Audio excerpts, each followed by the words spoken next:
I hate this song. I also hate this song. You know what? Just cut to the theme song.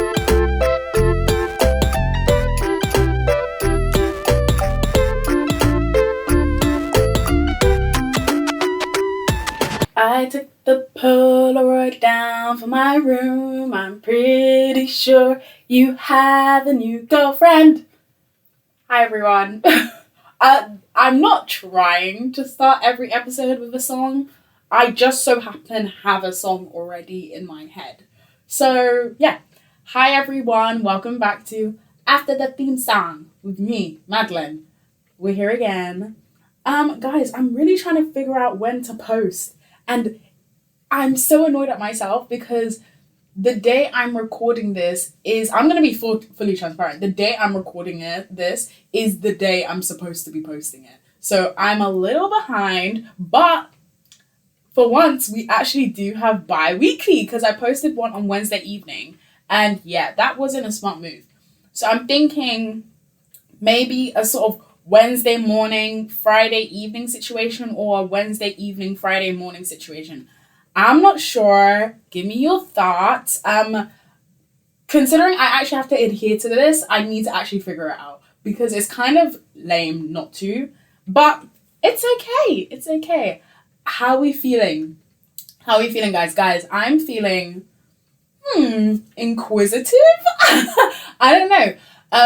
I found out that I don't know how to say the word adamant yesterday evening because I told so I downloaded the app. It's called like Next Door Neighbor because obviously I moved back to the area I used to live in, and so yeah, I moved back to this area, and I was like, hey, cool, like I'm gonna use this app because I need to know what's going on in my area, and I said I'm gonna be an adamant member of this app, and my friend was like, girl, that is not how you use that word. And I was saying admin, but I meant adamant. But I don't know why I was saying admin. But anyways, I was just like, that does mean I'm using it correctly. But I don't know if I was using it correctly. According to my interpretation of what Google says, I was using it correctly, but I don't think I was. But whatever. We're all going to be adamant members of after the theme song, so it's okay. Anyways, I'm going to be really British right now and talk about the weather. Guys, it is raining. As I speak right now, it is raining. Yesterday, it was absolutely pouring. My shed floor got flooded.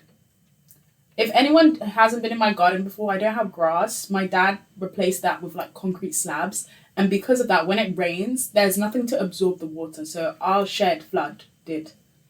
And this is not a usual occurrence. Our shed flooded because of how much rain there was. And my mum wanted to pick up this girl that was walking to school, but I was like walking back from school because she was feeling bad. She was like, I feel sorry for the kids who are walking in the rain. But I was like, you don't know where she's going. That's the problem. Because what if she lives far away? Because a lot of people in my area sometimes live further.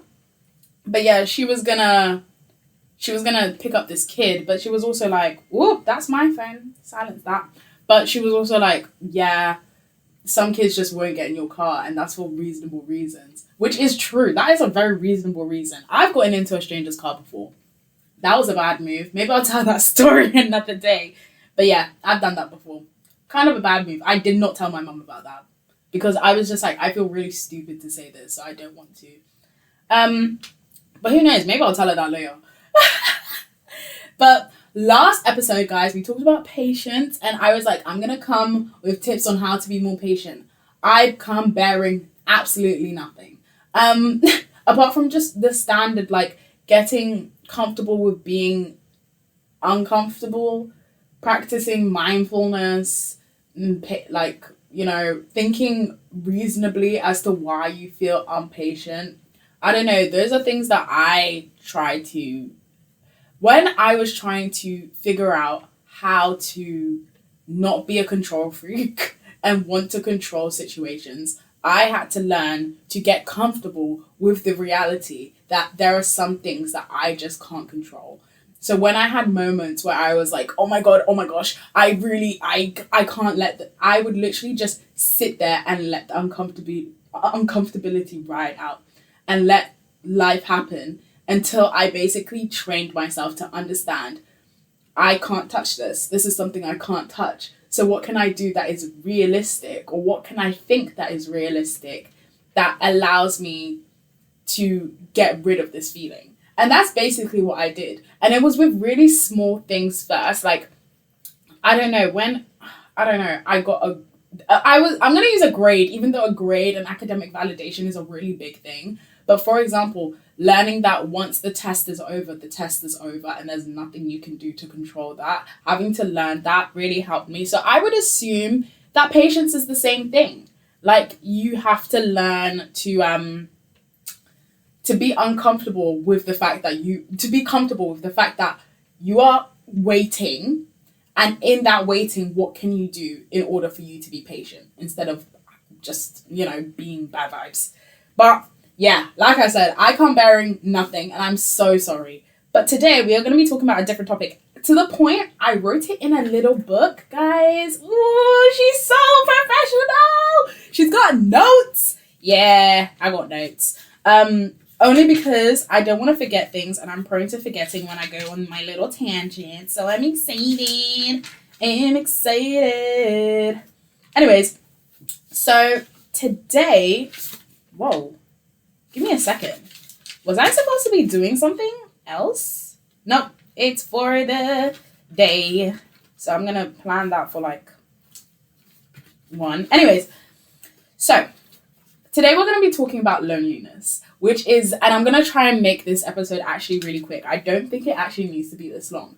But when I was younger, everyone would ask me what my biggest fear was. And I would always say, by younger, I mean like when I was like 14, not like when I was 7. I think my biggest fear when I was 7 was probably a monster. But yeah, my biggest fear used to be loneliness. I used to be so afraid of being alone in life. And as I've grown up and shifted, I don't actually, when I reinterpret it, I don't actually think my biggest fear was loneliness. I think my biggest fear was being misunderstood by the people around me. So it wasn't the fact that I just needed company. I needed company that was adequate, right? I needed people there that were actually there for me.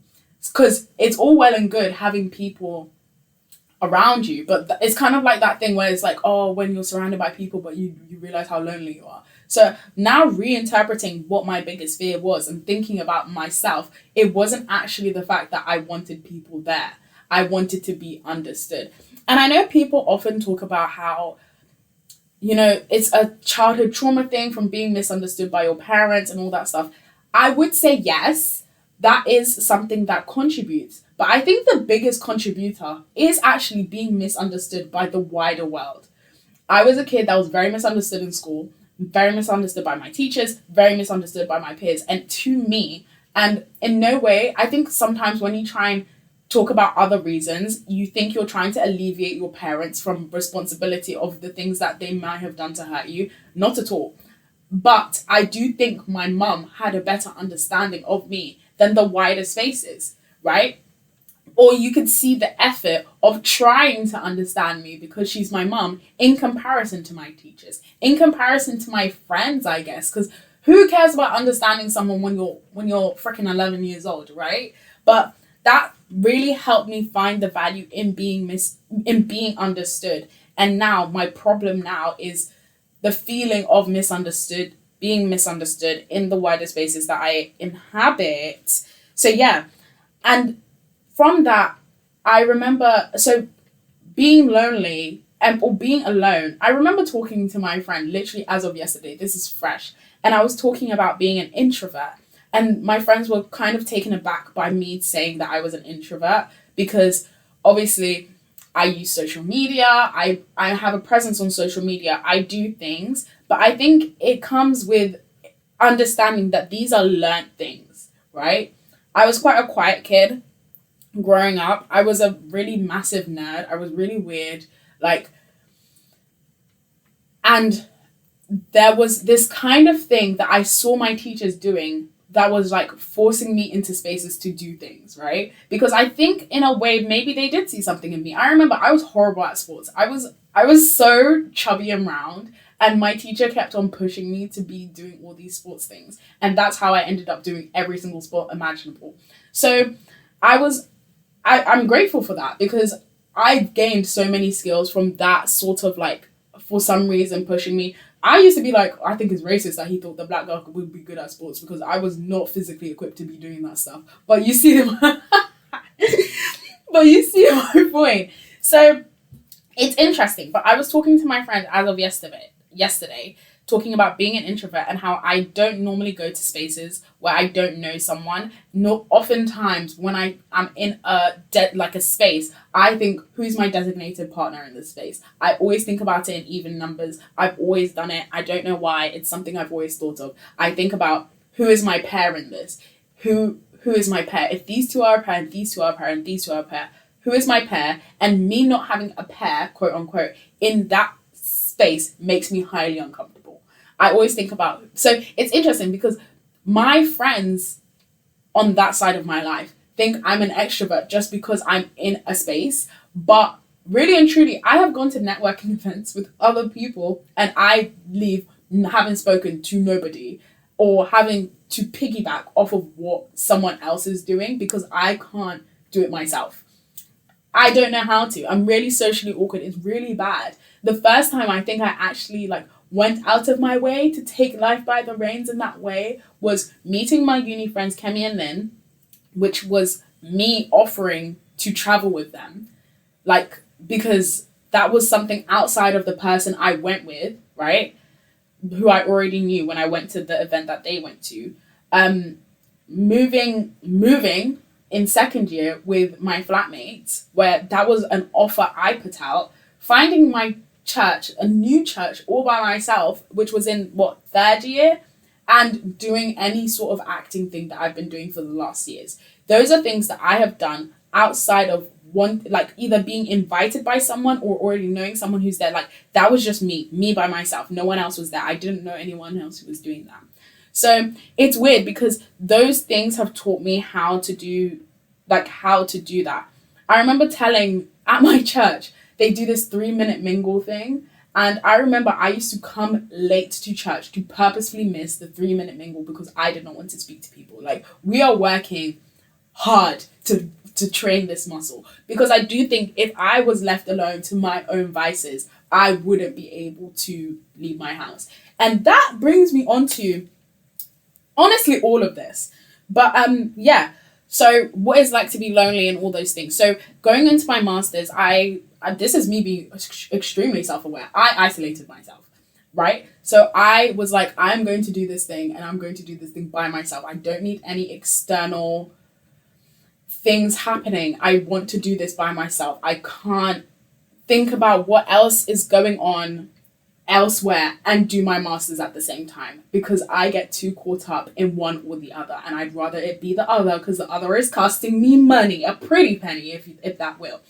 And in doing that was what I have to deal with now is the consequences of my own actions, which is trying to reintegrate my own friends into my life, because on some standards, I have not been a very reciprocal friend, and that's okay. But that's something my friends had to learn about me. And it was very difficult to communicate, I'm doing this master's. For me, this is extremely detrimental. Detrimental is the wrong word. Recorrect my sentence. For me, this is extremely intense. I don't think I can juggle the intensity of going through this academic journey and the intensity of my friendships right now. I can't do it. They're both too high maintenance, right? Because I don't believe in low maintenance friendships. I'm moving my leg. I got pins and needles in it.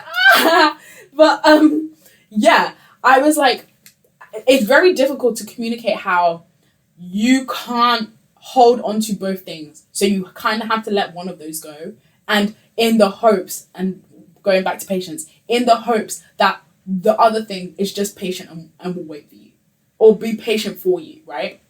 So that was, in doing that, I knew this is where I was heading, into a space of isolation, but I was so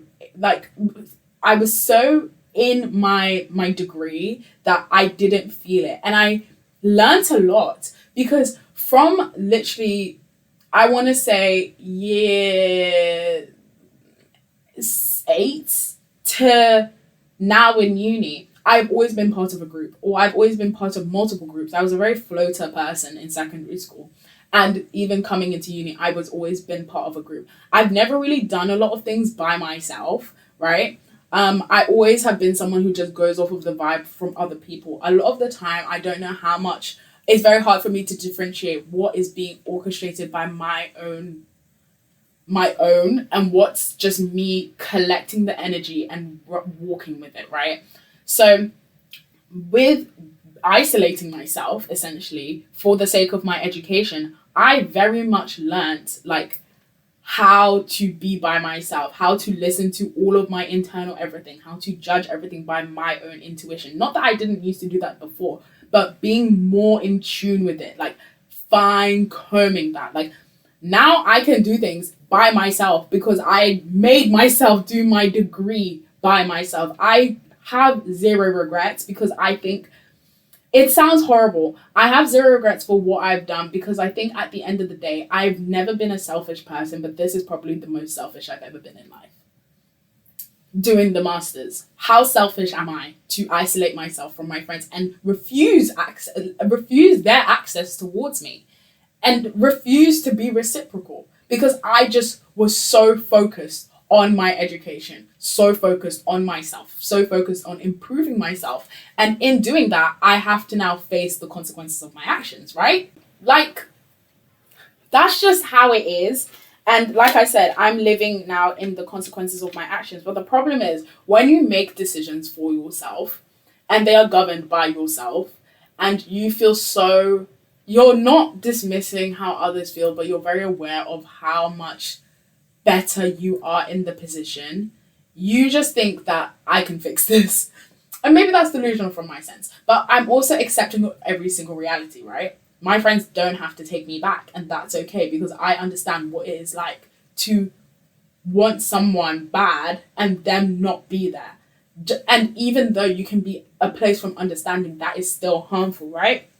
But also, I'm just thinking again to my conversation about being introverted. I remember telling my friends were asking me like, oh, like, it's the attention, like you enjoy the attention from social media, right? From doing like TikTok and stuff and always being like, essentially, I guess I have always had a spotlight on me, not on purpose, but you know, I did all the drama things and I do the things that I enjoy because I enjoy them, and I try not to let who I am, like inside, stop me from doing those things, right?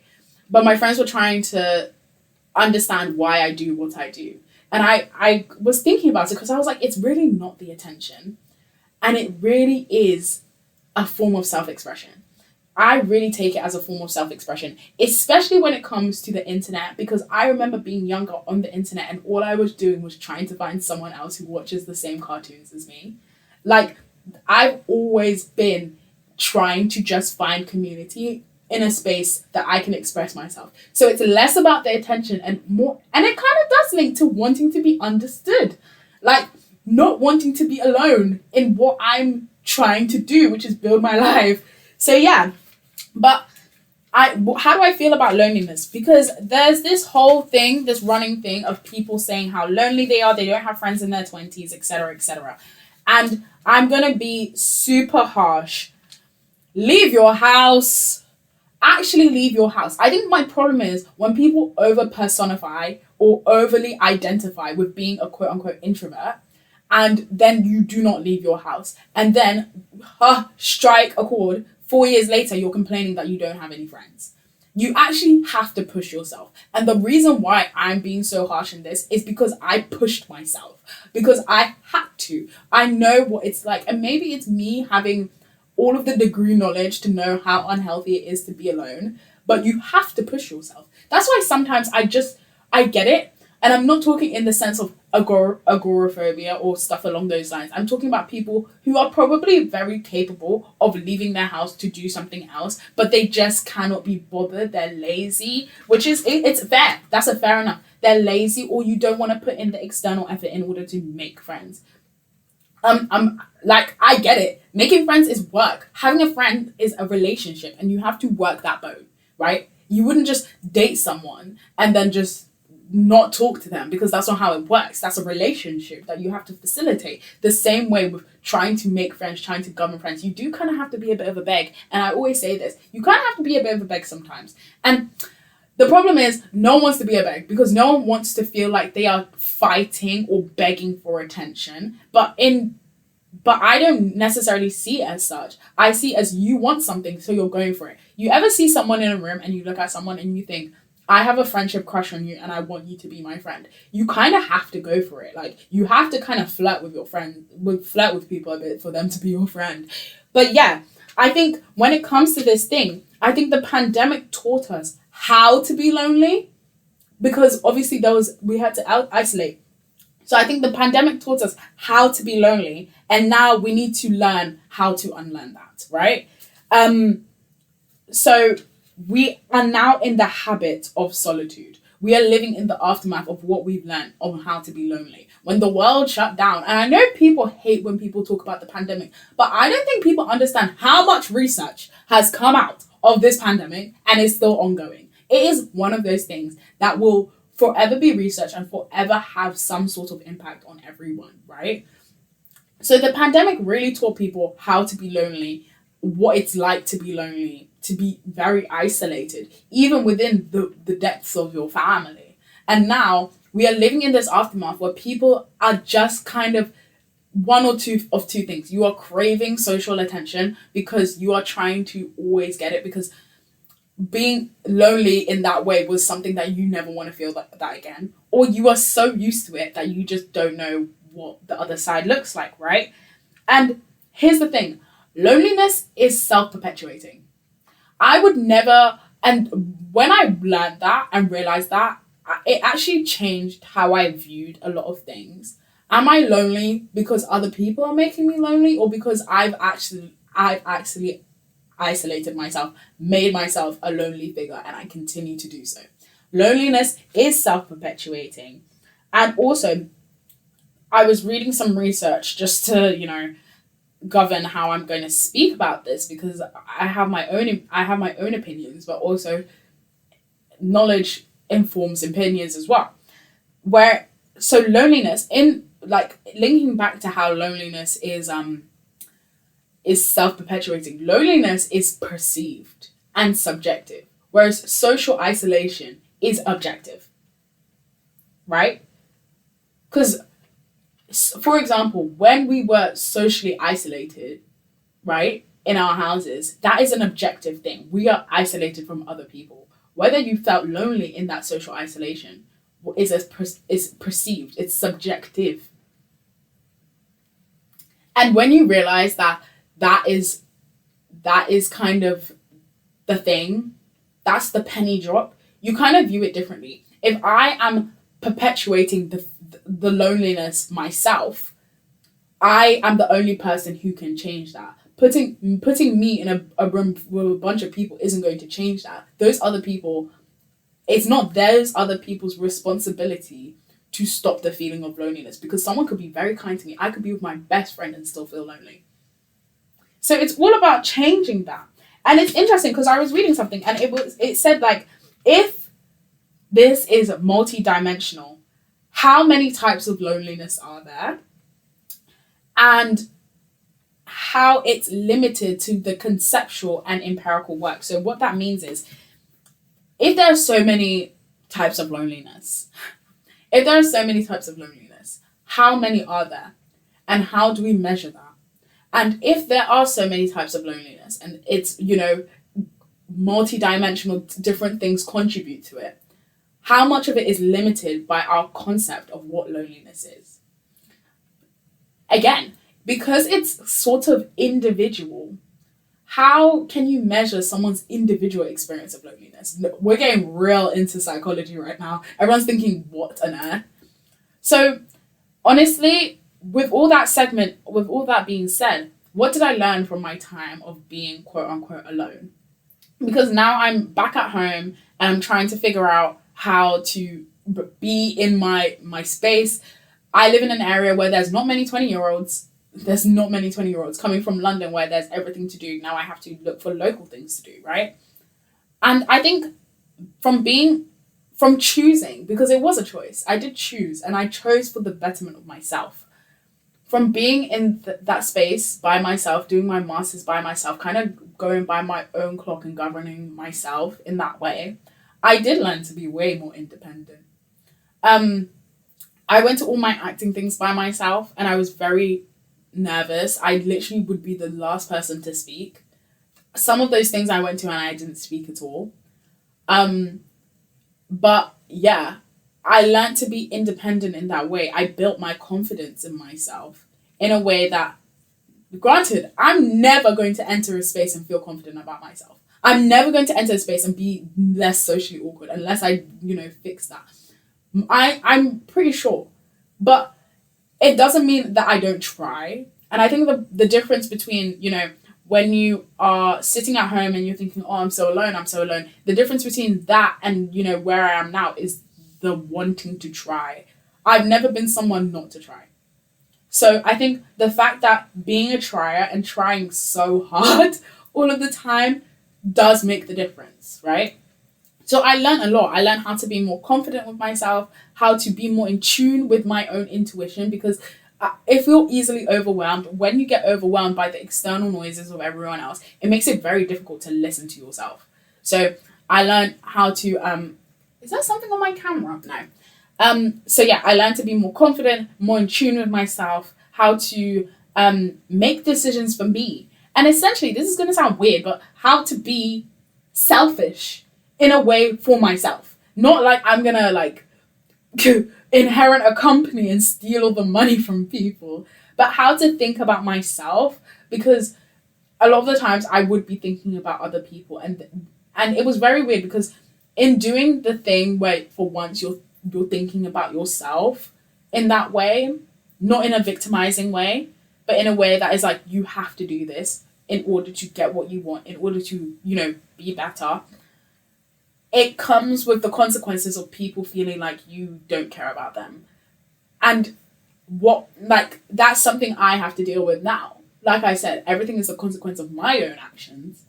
But I learned a lot from being like that. And I think it's going to be interesting to reintegrate myself with my friends, because I've changed my tune. I feel like an actual different person. I joined my church's worship team, and I thought to myself, I will never join a worship team. I quite frankly thought to myself, I would never sing again. And I'm very shy. When I started my church, I think it took me maybe 2 months before I wasn't exclusively silent all of the time. And now, I can be myself, and it's really nice. And it's so funny because my worship leader was like, Madeline, do you enjoy being on worship? Do you actually enjoy being on worship? And I was like, I really do enjoy being on worship, but it's really hard for me to get adjusted. It's not that I don't enjoy, but it's very hard for me to fake it, right? So it's gonna look really bad, but I am enjoying myself. That kind of shows you the positions I'm in, right? So for people who actually, I'm going to take a different approach, because I know someone's going to be like, how do I stop being lonely and blah, blah, blah. Hold on that for a second. Because I kind of already given you the tips. You have to try. It's very difficult. You know what? Even if this is something that I've learned, if you want to go to something, take the person that you would have gone, but you are the person leading it. You do all your research on what you want to do, and you do that. I used to not order any of the food myself because I used to be really, weird. I didn't want to order food myself. It was really daunting socially for me.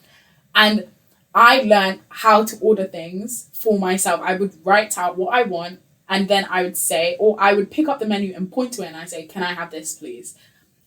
And that has just become my method, because I feel really awkward ordering things. But if you want to be less lonely, or if you want to learn to be more independent, you should do activities that only you want to do, but take someone who will go with you, right?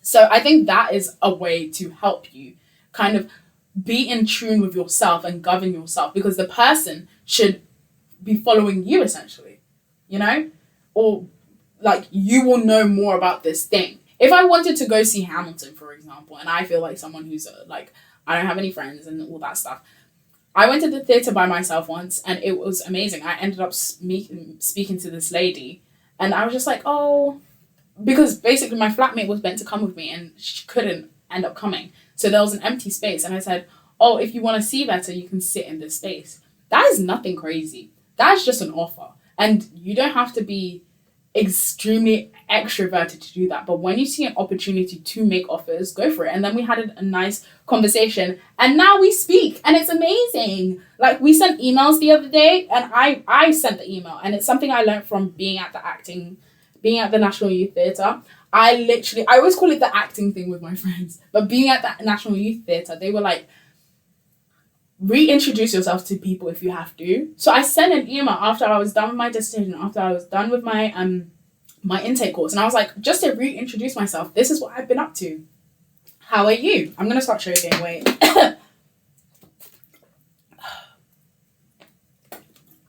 Throat is dry as hell. Anyways, there